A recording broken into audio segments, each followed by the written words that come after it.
Bienvenidos de nuevo a Neutrality Studies, amigos. Hoy, otra vez en directo conmigo, el inigualable Alexander Mercouris. Alexander, bienvenido. Me alegra muchísimo estar aquí y poder conocerte bien por primera vez, Pascal. Cara a cara. Por supuesto, hemos estado en contacto muchísimas veces, pero esta es la primera vez que nos vemos y ha sido un enorme placer. Igualmente, he disfrutado mucho de todas las horas que hemos pasado hablando de política mundial. Y precisamente de política mundial es de lo que tenemos que hablar ahora. Hemos tenido una conferencia sobre la rusofobia y tú diste una exposición brillante en la que analizaste, el legado literario que tenemos sobre la rusofobia. ¿Podrías contarnos lo esencial de esa exposición?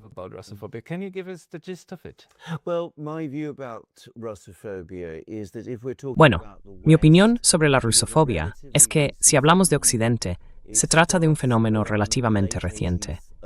Empieza hacia finales del siglo XVIII o principios del XIX y despega de verdad después de la caída de Napoleón, en la que Rusia tuvo un papel central. Como resultado de esas guerras, Rusia emergió como la mayor potencia militar de Europa, y lo hizo siendo un actor relativamente nuevo dentro del sistema de potencias europeas. Las potencias establecidas, sobre todo Gran Bretaña y Francia, pero especialmente Francia al principio, se alarmaron muchísimo por ello. Así que, justo después de las guerras napoleónicas, empieza una campaña mediática constante.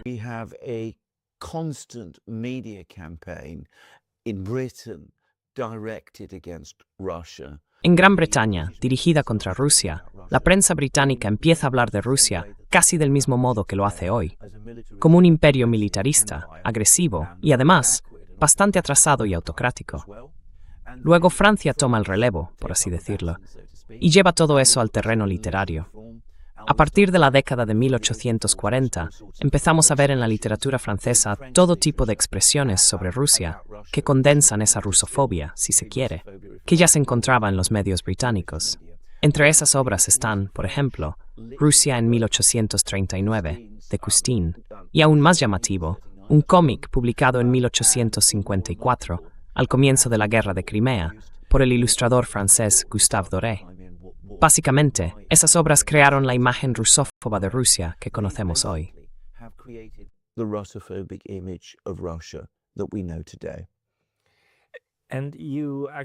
Y de hecho explicaste cómo avanza, ¿verdad? Y cómo vemos ciertos estereotipos que siguen apareciendo una y otra vez. ¿Cuáles son exactamente los estereotipos que has identificado en esta literatura francesa y británica que encontramos?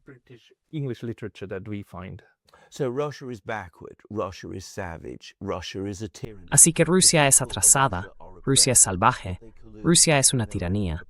El pueblo ruso está oprimido, pero colabora en su propia opresión.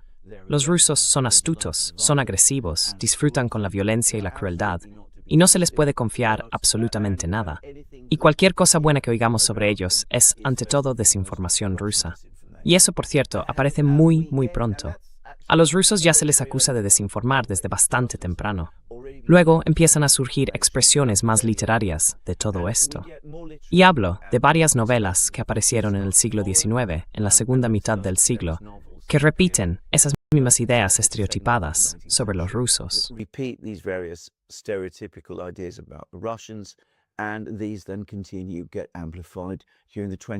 Y todo esto siguió amplificándose también durante el siglo XX, cuando, por supuesto, la confrontación con la Unión Soviética les dio un nuevo pretexto.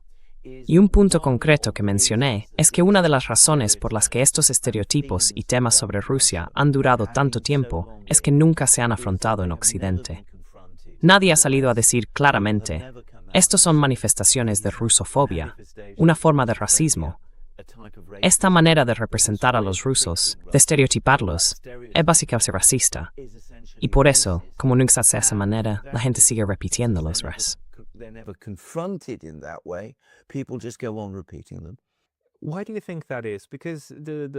¿Por qué crees que es así? Porque Occidente, y esta mañana hablé con nuestro colega Richard Sakwa, que siempre lo llama el Occidente político, Quiero decir, hemos tenido varias etapas en las que reconocimos que sí, existían formas muy fuertes de racismo que se habían utilizado. Me refiero obviamente al racismo basado en el color de la piel, pero también a que el antisemitismo es enorme, y hay un gran reconocimiento de eso. ¿Por qué crees que nunca se reconoció que también hicimos lo mismo con los rusos, e incluso más allá de los rusos? Es decir, con los eslavos en general. Y esto es algo que surge a menudo en mis conversaciones con gente de la antigua Yugoslavia, ¿no? Croatas, serbios, bosníacos, que dicen no, es el mundo eslavo el que está siendo básicamente excluido del relato político occidental. Pero eso, en mi opinión, va de la mano con una cierta forma de rusofobia, de eslavofobia. ¿Por qué crees que eso nunca se afrontó?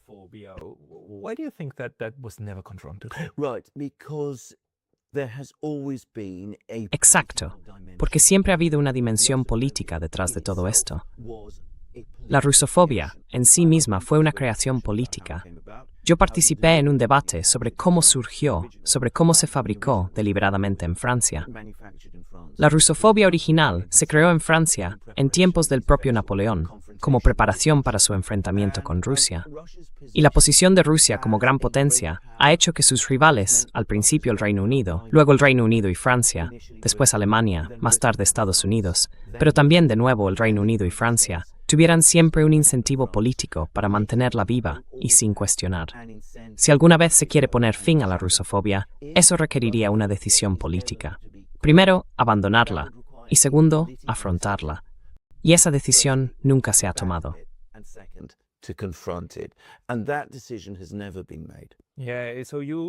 Sí, o sea, tú opinas, crees, que son las políticas de esas dos potencias, y quizá a estas alturas también de Estados Unidos y demás, las que están impulsando la rusofobia, y no que sea la rusofobia la que impulsa la política.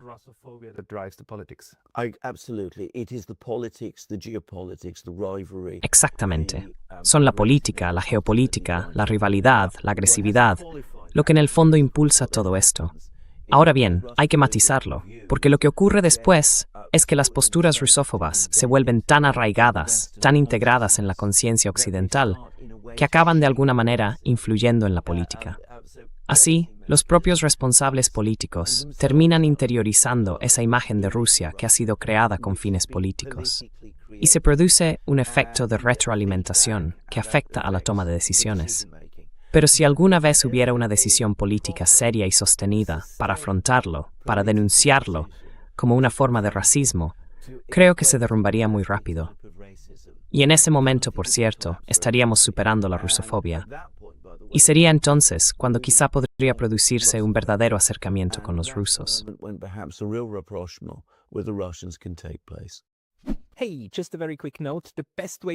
Oye, solo una nota muy rápida. La mejor forma de apoyar este canal es suscribiéndote gratis a mi Substack. También puedes ayudar con una suscripción de pago allí o conseguir algo de nuestro nuevo merchandising en neutralitystudies.com. Tienes los enlaces abajo. Nos vemos allí. Es curioso, fascinante de verdad, sobre todo si lo piensas como una forma de racismo, porque la idea es, claro, bueno, los rusos son en su mayoría blancos, ¿no? Aunque esa afirmación deja fuera toda la parte asiática de Rusia, porque hay kazajos, hay otros pueblos, hay muchísimas etnias dentro de Rusia. Pero esa idea de que no, entre los blancos no hay racismo, claro que lo hay. La motivación básica es esa, la exclusión y la creación de estereotipos. Y además estereotipos bastante tontos, la verdad. Lo que más me llama la atención es esa idea de que el pueblo ruso está oprimido, pero al mismo tiempo es culpable de su propia opresión. ¿Podrías explicar eso un poco más?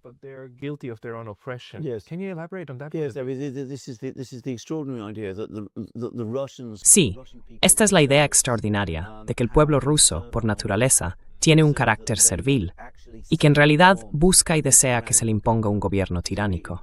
Y cuando eso ocurre, ese gobierno actúa de forma opresiva y los rusos, en cierto modo, casi lo aceptan e incluso colaboran con él. Pongo un ejemplo muy ridículo, de hecho absurdo, que aparece en el libro de Gustave Doré, la novela gráfica de la que hablé, donde Iván el Terrible básicamente aniquila a toda la población rusa. Solo quedan 2 personas, y él les ordena que se arresten y se ejecuten mutuamente. Y, como son rusos, eso es exactamente lo que hacen de inmediato.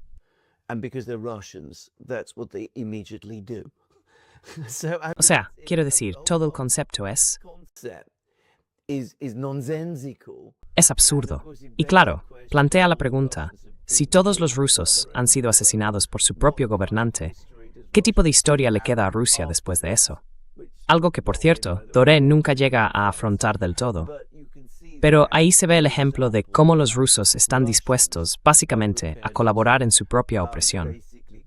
Los dos últimos supervivientes, cuando se les ordena, se arrestan y se ejecutan mutuamente para cumplir la orden del zar.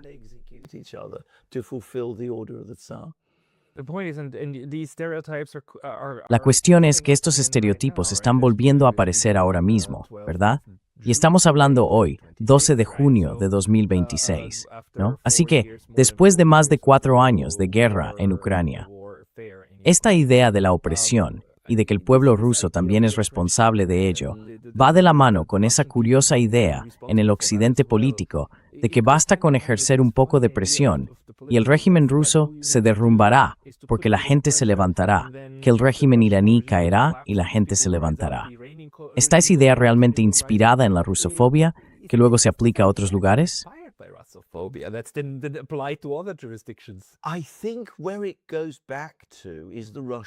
Creo que todo esto se remonta a la Revolución Rusa, en el sentido de que, claro, hubo una gran crisis política en medio de una guerra y una crisis económica en Rusia.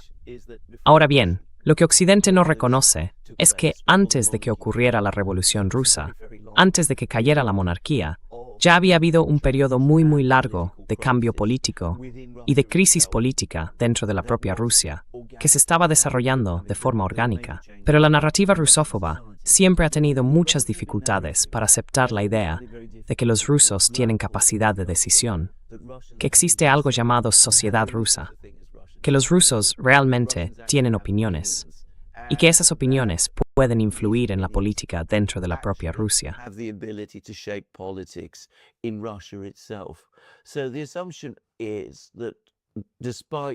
Así que la idea es que, a pesar de todas sus aparentes fortalezas, Rusia, por ser salvaje, primitiva y débil, salvaje y primitiva por las contradicciones de su propio sistema, en el fondo es débil. Es como un castillo de naipes. Si soplas con suficiente fuerza, todo se viene abajo. Ese, por cierto, es exactamente el mensaje del libro de Gustav Dyer, escrito en el primer año de la Guerra de Crimea, que Rusia no es tan fuerte como parece. En realidad, es muy débil. Lo único que necesita Occidente es plantarle cara, y casi de inmediato se derrumbará.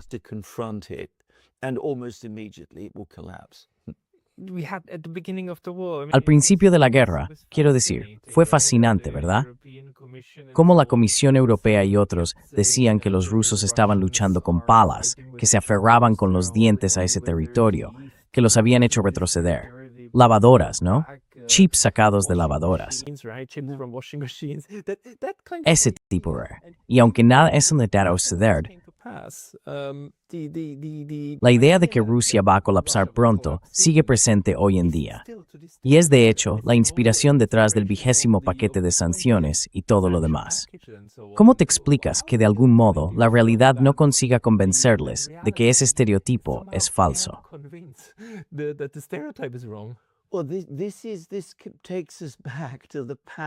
Bueno, esto nos lleva de nuevo al poder del relato.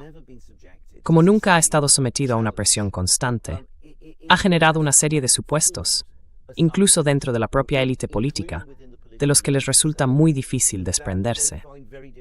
Porque si alguna vez admitieran que Rusia es en realidad bastante resistente, que es muy fuerte y que tiene capacidad para responder y contraatacar a lo que hace Occidente, entonces, claro, no sería solo una parte del relato ruso, de ese estereotipo sobre Rusia, lo que empezaría a desmoronarse. Eso llevaría inevitablemente a que todo el resto también se pusiera en cuestión. Por eso se aferran a él, y se aferran con tanta fuerza. Es un relato que la propia historia de Rusia contradice, que es extremadamente frágil, y que si alguna vez se enfrentara de verdad, se vendría abajo casi de inmediato. Pero la cuestión es que nunca se enfrenta.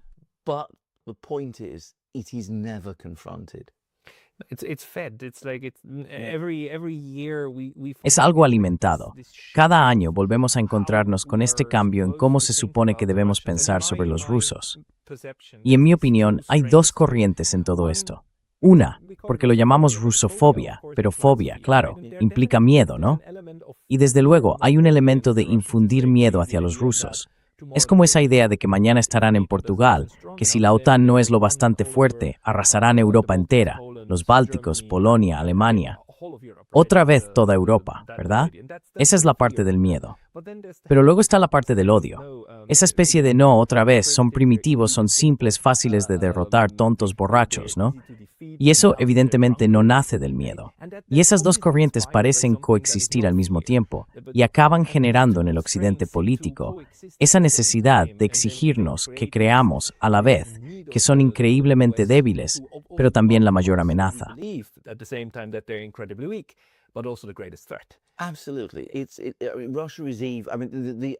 Exactamente.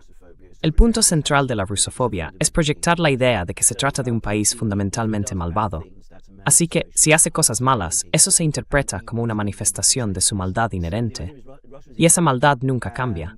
La idea es, Rusia es malvada, es militarista y es agresiva, por tanto, es peligrosa. Pero al mismo tiempo también se la presenta como atrasada, inferior, primitiva y absurda. De modo que lo único que hay que hacer es plantarle cara a los rusos. Y por definición, fracasarán. Por eso debemos ser fuertes para enfrentarnos a ellos. Pero si somos fuertes, ganaremos. En esencia, esa es la función de la rusofobia. Movilizar la opinión pública occidental, básicamente diciendo a la gente en Occidente que los rusos son a la vez malvados, peligrosos, absurdos y débiles. Así que podemos enfrentarnos a ellos y ganaremos. Debemos hacerlo para protegernos. Y podemos hacerlo, porque si lo hacemos, es seguro que nosotros ganaremos y ellos perderán.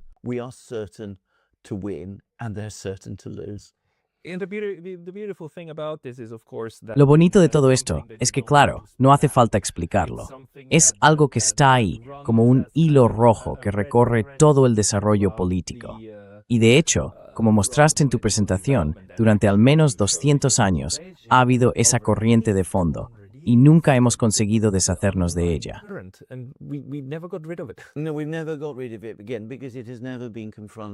No, nunca nos hemos librado de eso, porque nunca se ha afrontado de verdad. Y por desgracia, ha contaminado gran parte del discurso público sobre Rusia. Quiero decir, incluso personas que no están predispuestas a ser hostiles hacia Rusia, acaban asimilando muchas de esas narrativas.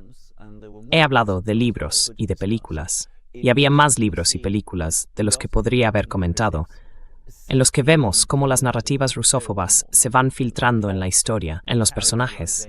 Aunque se nota que lo que intentan quienes escriben esos libros o hacen esas películas es simplemente entretener, o algo por el estilo, más que movilizar la opinión pública contra Rusia.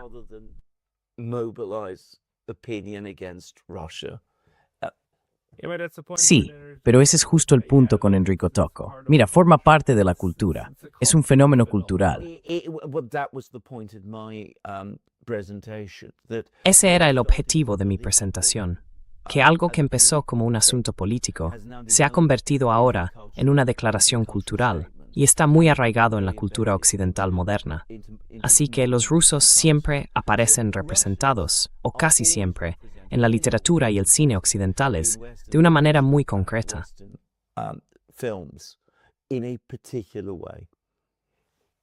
Sí, a menos que sea el ruso que se va de Rusia y trabaja contra Rusia, ¿no? Ese es el ruso bueno. Exacto. Y de nuevo, esto es algo que comenté durante la presentación. Como Rusia es malvada, por definición, para que un ruso sea bueno, ese ruso tiene que volverse contra Rusia. Y otra vez puse ejemplos de películas y de literatura en los que el ruso bueno se vuelve contra Rusia.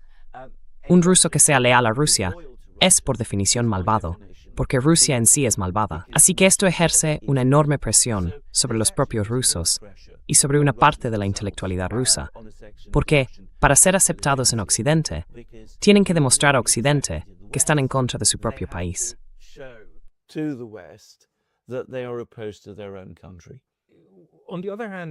Por otro lado, tuvimos una conversación interesante con algunos rusos.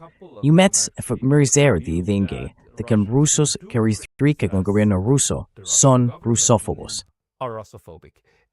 Es una especie de reacción contraria interesante, porque yo diría que no, que eso no es lo que queremos decir. La crítica al gobierno ruso, al que sea, ya fuera el zar, la Unión Soviética o el actual gobierno, eso no debería equipararse directamente, ¿verdad?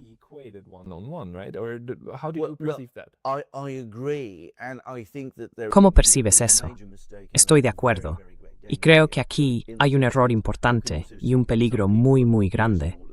En el sentido de que también se puede ver que algunas personas están utilizando todo esto dentro de Rusia, básicamente para reprimir la disidencia y silenciar el debate. Y creo que ambos hemos visto manifestaciones de eso que resultan bastante preocupantes.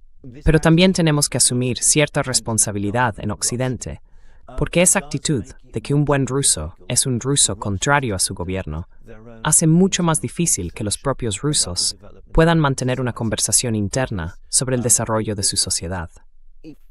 Porque si un ruso quiere ser aceptado en Occidente, incluso siendo leal a Rusia, siente la necesidad de criticar de una forma que quizá no haría si se le dejara actuar por sí mismo. Mientras que otros rusos pueden responder a esas críticas diciendo, bueno, lo que dices no es porque ames a Rusia y seas un patriota, sino porque estás actuando en nombre de Occidente.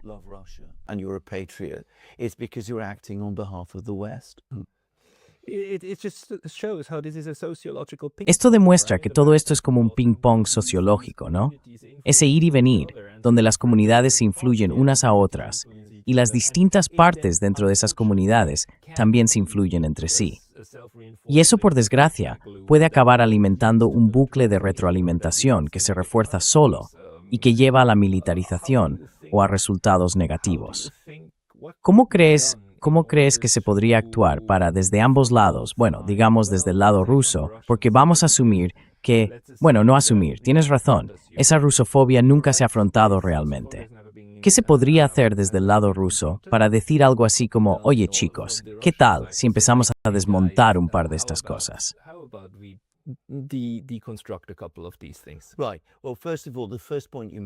Exacto. Bueno, para empezar, el primer punto que has mencionado es muy importante, porque la rusofobia ha resultado desastrosa para los rusos y también ha sido desastrosa para Occidente. Una de las razones fundamentales por las que nunca hemos conseguido una paz estable en Europa, desde la Revolución Rusa y después, es precisamente porque esas ideas y esos temas rusófobos se dejan circular sin cuestionarlos. Y al final, inevitablemente, siempre nos acaban llevando a algún tipo de enfrentamiento con los rusos. Porque, tenlo en cuenta, si piensas en Rusia como algo maligno, entonces nunca podrás aceptarla, ni llegar a entenderte con ella.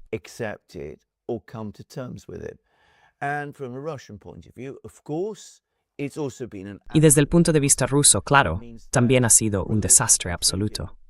Significa que mejorar las relaciones de forma sostenida, las relaciones con Occidente, es imposible por los sentimientos rusófobos en Occidente y por los problemas internos dentro de Rusia que esos mismos sentimientos también generan. Ahora bien, aquí señalamos un problema fundamental, y es que los propios rusos nunca han afrontado realmente la rusofobia de una manera adecuada. Si retrocedemos a principios del siglo XIX, cuando Kustin escribe Rusia en 1839, el gobierno del zar entra en una confusión total. No saben qué hacer. Han visto ese libro terrible escrito sobre Rusia. They've seen this terrible book written about Russia. They make a half-hearted and very, very ineffective. Hacen un intento a medias, muy ineficaz, de responder a eso, y nadie lo toma en serio. Y por desgracia, ese ha sido el patrón que los rusos han mostrado desde entonces. Los rusos entienden las relaciones con Occidente únicamente en términos de política de poder. Piensan que si hay tratados, si hay acuerdos, si los ministros de Exteriores y los presidentes se reúnen, si se establecen vínculos económicos, con eso basta. Pero no parecen entender que esas ideas, esos sentimientos rusófobos que existen hacia ellos, hay que afrontarlos. Obviamente, en última instancia por parte de Occidente, pero también por parte de los propios rusos. but by the Russians too. Otra cosa que mencionaste antes en la conversación es que Rusia tiende a pensar en sus relaciones con Occidente en términos racionales, ¿no? Como si bastara con mantener una postura el tiempo suficiente para que en algún momento se abra un debate sobre ello, o que si se ofrecen ciertos tratados, se pueden firmar y llegar a un acuerdo si se quiere. Es decir, un enfoque racional, partiendo de la idea de que la otra parte también actúa de forma racional. Pero si la tesis es correcta y la rusofobia está profundamente arraigada en distintas sociedades occidentales, entonces el gran problema es que no se basa en la racionalidad, sino en las emociones. ¿Y crees que eso se entiende en Rusia? Do you think that is understood in Russia? I wonder sometimes, but I think that there are two things. A veces me lo pregunto, pero creo que hay dos cosas en juego. Primero, los rusos son muy racionales en la forma en que llevan a cabo la diplomacia y la política exterior. Son muy racionales. Están muy centrados en su propio interés. Les cuesta mucho entender que otros no lo estén y que las percepciones, las ideas y las emociones tengan tanta influencia en Occidente. Así que creo que ese es uno de los problemas conceptuales que tienen los rusos. Conceptual problem that the Russians have. But I think there is another one, and it goes back to. Pero creo que hay otro aspecto, y tiene que ver con algunos de los puntos que plantea la rusofobia. Porque la rusofobia sí señala problemas reales que existen dentro de la sociedad rusa. Quiero decir, Rusia ha sido un país profundamente autocrático. Ha tenido organizaciones de policía secreta, ha tenido, ya sabes, campos de trabajo y ese tipo de cosas. Así que uno de los problemas fundamentales que tienen los rusos al enfrentarse a la rusofobia es que para hacerlo tienen que enfrentarse también a verdades sobre sí mismos, y eso ya resulta incómodo. Pero claro, también han comprobado, básicamente, desde los años 50, que cuando reconocen esas verdades sobre sí mismos, en Occidente se interpreta como una confirmación de que el análisis rusófobo original era correcto. That the original Russophobic analysis is correct. Sí, y por supuesto, hubo dirigentes soviéticos muy importantes que intentaron de verdad afrontar los problemas del Estado, y ese fue Mikhail Gorbachev. Y el último embajador de Estados Unidos en la Unión Soviética, Jack Matlock, lo repite una y otra vez. La Guerra Fría no se ganó, se fue desactivando en 1989 a través de una serie de tratados porque era de interés mutuo. La desintegración de la Unión Soviética ocurrió por razones relacionadas, pero distintas, 2 años después. Y entonces Occidente reescribió todo el guión, toda la historia. Pero luego, en cierto modo, ese resultado y ese tipo de persona que cambió algo y empezó a enfrentarse a los problemas, ¿no se utilizó otra vez como una forma de demostrar que los rusos son los malos? Yes, that is absolutely correct. And of course, it is one of the. Sí, eso es totalmente cierto. Y por supuesto, es una de las razones por las que hoy, en Rusia, muchos consideran a Gorbachev un traidor. Porque empezó a enfrentarse a problemas reales, auténticos, que existían dentro de la sociedad rusa. Pero al hacerlo, dio la impresión de confirmar en Occidente que efectivamente la sociedad rusa tenía esos problemas y que la narrativa rusófoba sobre Rusia había sido correcta desde el principio. Creo que lo que habría hecho falta para lograr un cambio verdaderamente exitoso y duradero habría sido que Occidente respondiera, que hubiera respondido de una manera completamente distinta. Del mismo modo que los rusos, en aquel momento, se enfrentaban a verdades sobre sí mismos, Occidente también necesitaba hacer lo mismo, afrontar sus propias verdades, las verdades sobre la sociedad occidental y los problemas que existen en las sociedades occidentales, pero también las verdades sobre la política exterior de Occidente durante la Guerra Fría. About Western foreign policy during the Cold War. We had a discussion, for example, about how the Cold War began. Por ejemplo, hablamos de cómo empezó la Guerra Fría y del hecho de que hubo propuestas soviéticas para una Alemania neutral, una Alemania unida y neutral, ya en los años 40 y 50, y de cómo eso se había acordado al principio entre los aliados de la guerra, incluida la Unión Soviética, y de cómo al final no se llevó a cabo. Pero claro, En Occidente nunca se volvió a examinar nada de eso. Se daba por hecho que Occidente siempre tenía la razón durante toda la Guerra Fría y que los rusos siempre estaban equivocados. Y ahora vienen los rusos y nos dicen que tienen que cambiar su economía, que deben introducir la democracia en su sistema político, que tienen que enfrentarse a la verdad sobre su propio pasado. Y eso, según algunos, demuestra que nosotros siempre tuvimos razón en todo.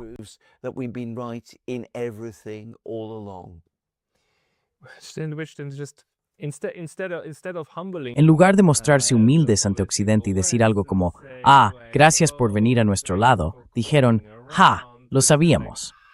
Cuando Gorbachev dijo algo así como, aún no hemos aprendido a usar la libertad, lo dijo literalmente. Y eso fue la prueba definitiva de que nosotros estábamos equivocados, y ellos tenían razón, otra vez en el lado correcto de la historia.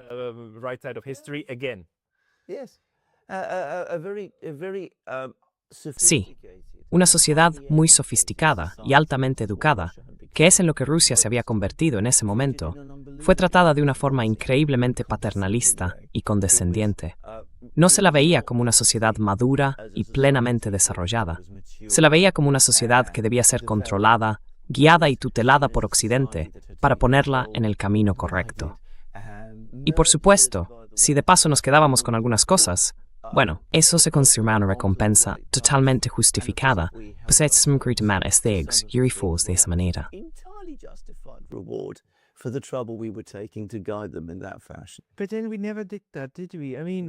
Pero al final nunca lo hicimos, ¿verdad? Quiero decir, ahora todo el mundo sabe que Rusia incluso quiso unirse a la OTAN. Nunca estuvieron en contra de cooperar con la OTAN. Querían formar parte de ella. La idea era tener, ya sabes, una casa común, ¿no? Desde Portugal hasta Vladivostok. Y eso no se materializó. Pero como Jeffrey Sachs sigue señalando, Occidente, y especialmente Washington, sí lo hizo con Polonia. Lo hizo con todos los países del antiguo bloque del Este, excepto con Rusia. ¿Eso también lo relacionarías con las narrativas rusófobas? ¿O crees que ahí está pasando otra cosa?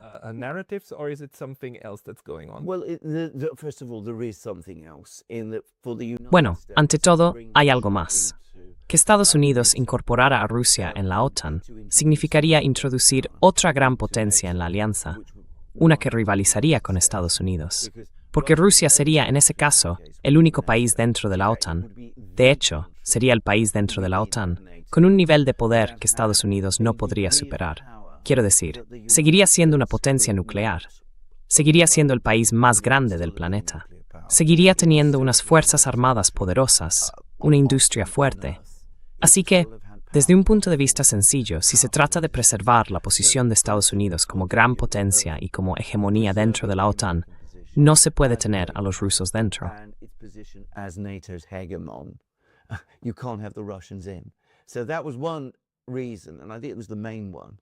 Esa fue una de las razones, y creo que la principal. Pero fue muy fácil de vender, sobre todo a los europeos, porque les dices, bueno, ya sabes, no olvidemos nunca que Rusia es básicamente malvada. Siempre lo ha sido, y sigue siéndolo. Puede que intentemos de buena fe mejorar las cosas, pero al final tenemos que aceptar la posibilidad de que por ser malvada, vuelva a hacer cosas malvadas. Así que no podemos tenerla en la OTAN, porque si lo hacemos, estaríamos metiendo a un animal salvaje en nuestro hermoso jardín.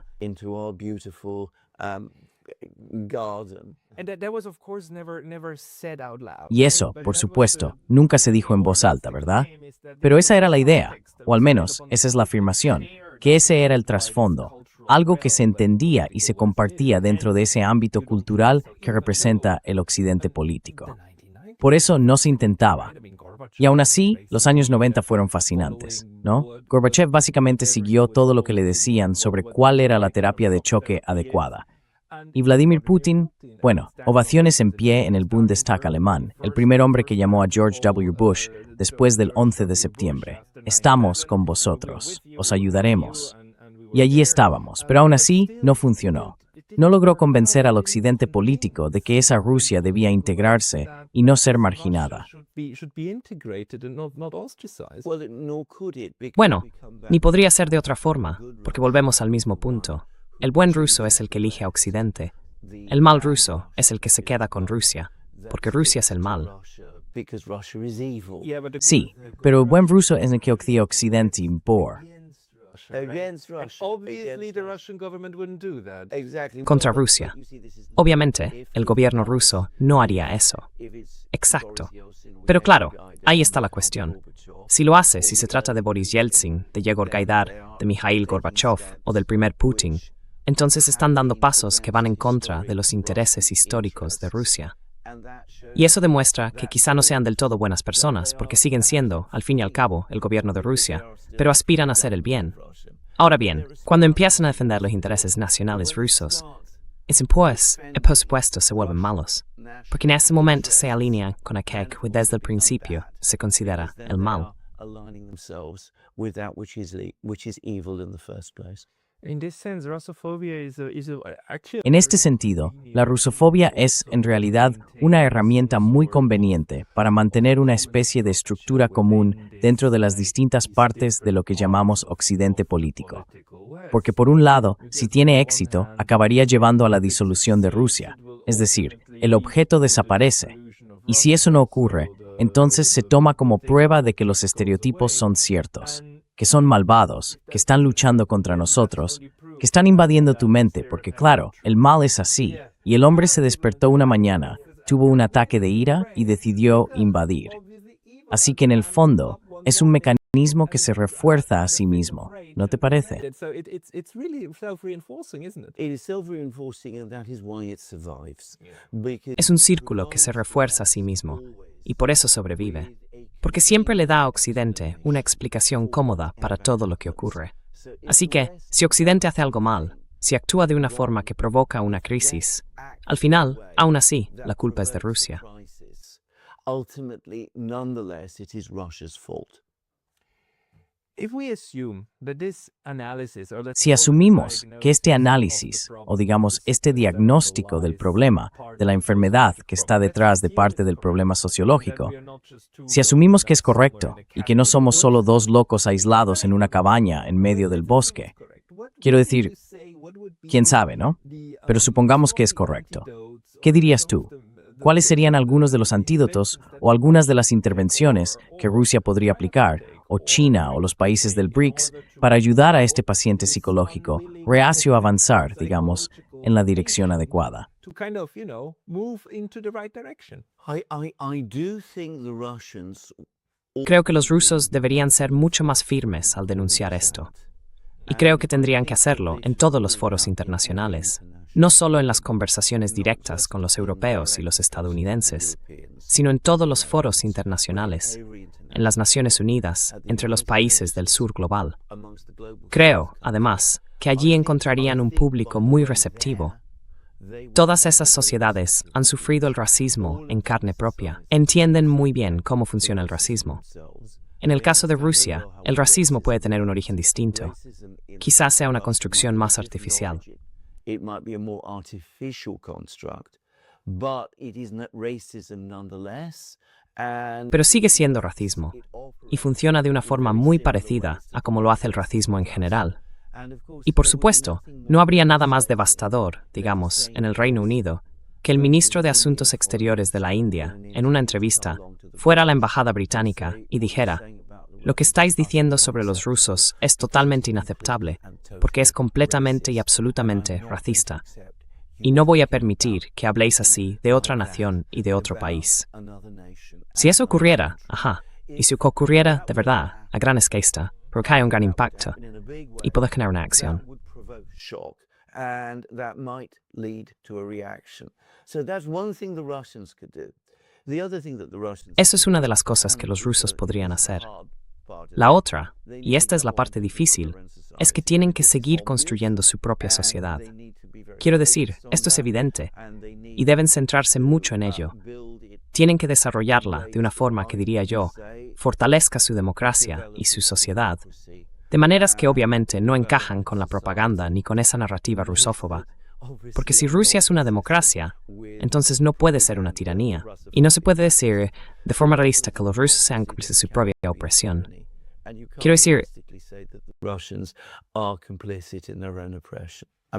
Eso es una cosa que puedes hacer. And the third thing that the Russians do need to do. Y la tercera cosa que los rusos necesitan hacer es promover su propia cultura en Occidente. Muy difícil, por cierto, en este momento. Y fomentar los contactos con Occidente, aún más difícil. El hecho de que lo primero que hizo la Unión Europea en su política de sanciones fuera imponer una prohibición de vuelos, sí, te dice que en el fondo, en Occidente entienden lo frágil que es realmente ese concepto rusófobo.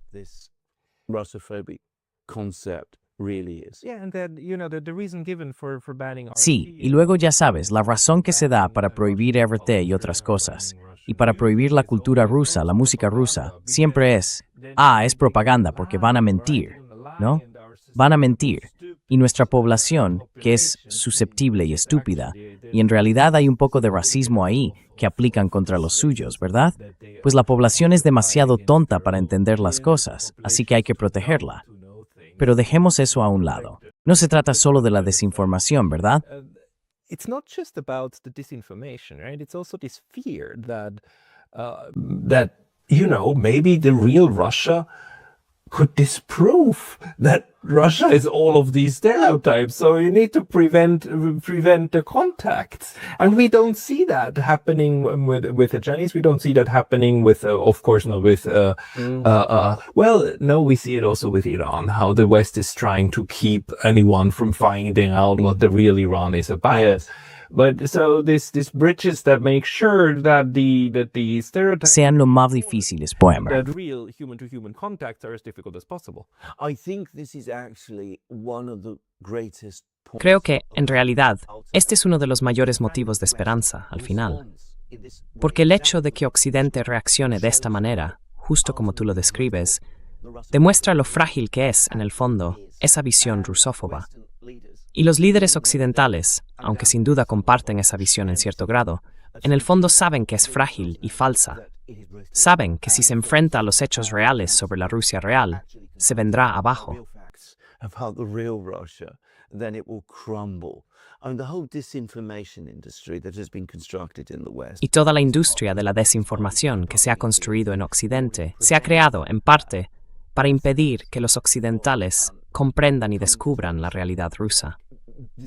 Recuerdo perfectamente que en 2018, cuando se celebró el Mundial en Rusia, el gobierno británico de entonces hizo un enorme esfuerzo por disuadir a los aficionados británicos, a los hinchas de fútbol, de viajar a Rusia, donde podrían verlo con sus propios ojos. Y eso en aquel momento me indicó claramente que en el fondo en algún nivel, la élite británica, el propio establishment británico, sabe perfectamente que su imagen de Rusia no es cierta. Knows perfectly well that its image of Russia is untrue. So, I mean, it sounds Quiero decir, suena muy simple, pero al final del día, una de las cosas más importantes es intercambiar con los rusos, con los ucranianos, con los franceses y con los alemanes y asegurarse de que la gente vea cómo son realmente esos lugares. Es un poco insatisfactorio, pero eso es lo que hace esta rusofobia. Eso es lo que hace cualquier forma de racismo. Intenta dividir a las personas entre sí. tries to divide these people from each other. Yes. And of course the Soviet Union played into Sí, that. y claro, la Unión Soviética contribuyó a eso, porque hacía muy difícil que la gente pudiera ir y aún más difícil que pudiera salir. El resultado fue que durante todo el tiempo que existió, el conocimiento sobre Rusia en Occidente fue muy limitado. Hoy en día ese problema no debería existir, pero vemos que en cuanto se presenta la primera oportunidad, se vuelven a levantar barreras, solo que esta vez las levantamos nosotros. Barriers are put up, but they're put up by us. Now, as I said, this is a difficult journey, but Como decía, este es un camino difícil, pero lo importante es recordar que en Occidente la mayoría de la gente tiene una idea muy clara de lo que cree que es Rusia, ¿verdad? Es un país sobre el que muchos piensan que saben muchísimo, cuando en realidad gran parte de lo que creen saber, quizá la mayoría, está completamente equivocado. Así que es algo muy frágil. Se intenta mantener esa realidad tan frágil. Todo el mundo cree en algo, está convencido de que es cierto, y no se stresa de esto en lo que con lo que la gente cree.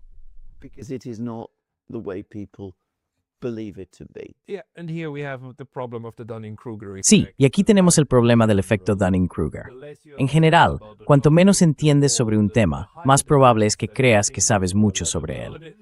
Es algo desafortunado, pero también es algo natural que ocurra. Exacto. Así que incluso el simple hecho de darnos cuenta de que deberíamos estudiar más al otro ya es, por supuesto, una especie de anatema para las narrativas rusófobas. Pero sí, creo que todos esos son aspectos muy, muy importantes de este tema, y por eso debería tratarse con más profundidad. Alexander, ¿hay algo más que creas que no hayamos abordado todavía? Is there something else that you think we haven't covered yet that we should discuss? Well, I mean, we can just mention very quickly the extent of Bueno, the quiero decir, xenophobic podemos dialogue mencionar muy and rápidamente our own hasta qué culture. punto la rusofobia ha corrompido la sociedad, nuestra propia cultura. Porque como he dicho, tenemos estereotipos culturales sobre los rusos que se insertan en libros, en películas y en todo tipo de cosas. Es decir, podría hablar de películas populares, de libros muy conocidos, y del hecho de que, como decía, creo que muchas de las personas que producen esas obras se quedarían profundamente sorprendidas si alguien les señalara que las representaciones de los rusos que aparecen en esos libros son en realidad racistas, por ejemplo. Y si consideramos que el racismo es algo malo en sí mismo, como por supuesto piensa la mayoría de la gente, entonces, como decía, esto es una forma de corrupción. Yeah, we Most agree. people do. Then, as I said, this is corrupt.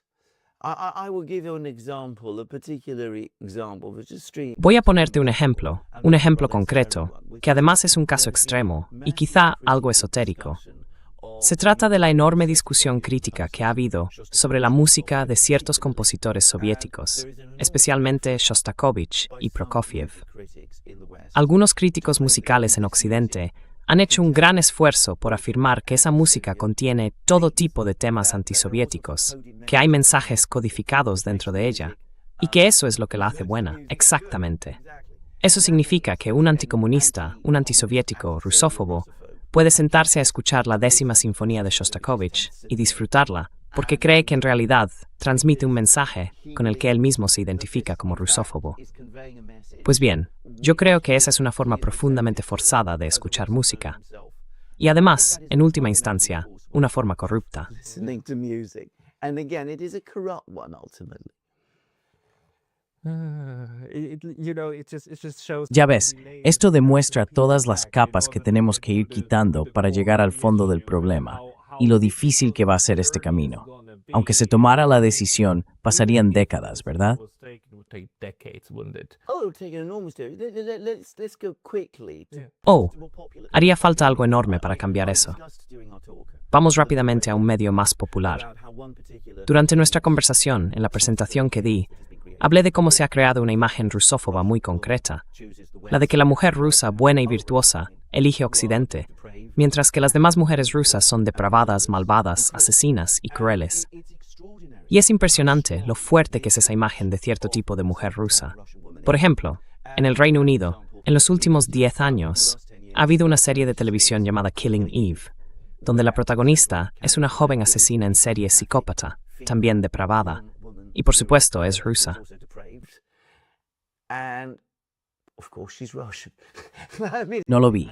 Tiene que serlo. because I mean, but in fact, if you look at the plot of the story, Pero en realidad, si miras el argumento de la historia, no hay ninguna razón por la que ella tenga que ser rusa. the whole La trama funcionaría igual. Todo el concepto funcionaría. La serie de televisión podría funcionar perfectamente si fuera inglesa. Entonces, ¿por qué hacerla rusa? ¿Por qué identificarla como rusa desde el principio? Ahora bien, estoy absolutamente seguro de que los creadores de esa serie no tenían ninguna intención de generar tensiones en el ámbito geopolítico. No pensaban que estuvieran haciendo algo fundamentalmente racista. Pero sería mejor que se dieran cuenta de que sí lo estaban haciendo.